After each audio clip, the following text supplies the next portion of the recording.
Hi, everyone. Harry here to talk about the case of a tenured art professor at a public university, University of South Dakota, who got caught up in the frenzy over the assassination of Charlie Kirk and was put on suspension, and now has brought a case and has had that suspension removed on a finding that it violated his First Amendment rights.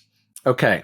Shooting and killing of Charlie Kirk. And he, dyspeptically, probably, and without thinking about it, on the other hand, this is just First Amendment speech, but he says, I don't give a flying fuck about this Kirk guy. Apparently he's a hate-spreading Nazi, et cetera, et cetera. All hell breaks loose because that's what happens anytime you certainly back then, talk about Kirk, and he realized, he's an art teacher at the University of South Dakota, but he realized, man, have I stepped in it. And he does another one. He removes the first one and says, apparently my frustration with the sudden onslaught of coverage about this guy led to a post I now regret. I'm removing. I'm sure many folks were offended, and I'm sorry, et cetera, et cetera. Not good enough in the public atmosphere, and especially the days after Kirk, and it becomes a cause célèbre in the state legislature. So the Speaker of the House in South Dakota makes a screenshot of the first post, the one he's removed, hateful and vile comments, et cetera, et cetera. The hateful and vile comments were, overly colorful, a little bit of nasty profanity, but they were about Kirk's ideas. But this was at a time, maybe we're still in that time, that for certain MAGA folks, to say anything about his ideas is to invite cancellation and censorship. Anyway, the speaker, boasts that he reached out to the president of the university, says this guy's got to be fired, been told he likely will be, and he is suspended and looking like he's in trouble. They're, gonna terminate his contract for now. He's suspended under neglect of duty, misconduct, incompetence, etc., based on his actual role as a tenured professor. Okay, he sues and he wins, and the analysis is interesting. The court sort of acknowledges that, and it is true. It's an important point. The great Princeton president, Chris Eisgruber, has just wrote a book about this, and you're going to see a one-on-one conversation on Talking Feds, I think maybe nowhere else, about the book. But the notion that a university professor can actually be canceled for saying stupid, imprudent, insensitive stuff is accurate.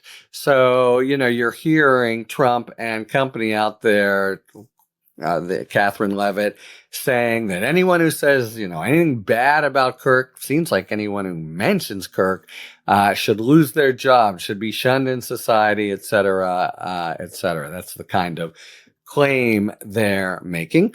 And indeed, if you're a tenured professor, we think of it as kind of permanent and say whatever you want, but it's not.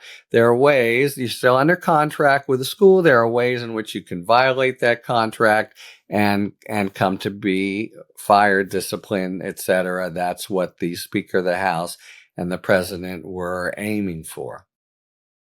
But you're still also a citizen, and as a citizen, you have certain First Amendment rights. So the core of the analysis by the district court is that the professor was not acting as he's not in, teaching his students in art class and having them all write out 500 times Trump is a ninny or whatever.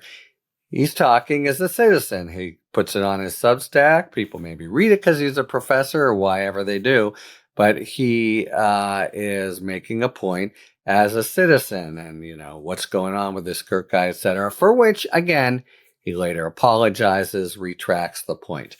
And the core of the analysis here is the court saying, as a citizen, You've got rights, same rights as anyone else.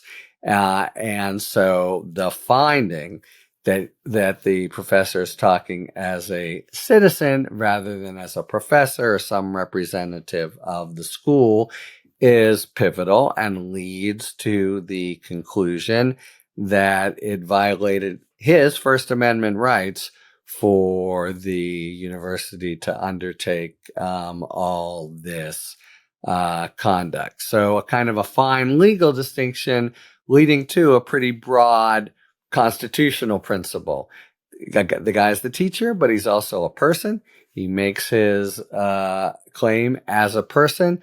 Therefore, you can't discipline him. Therefore, put him back.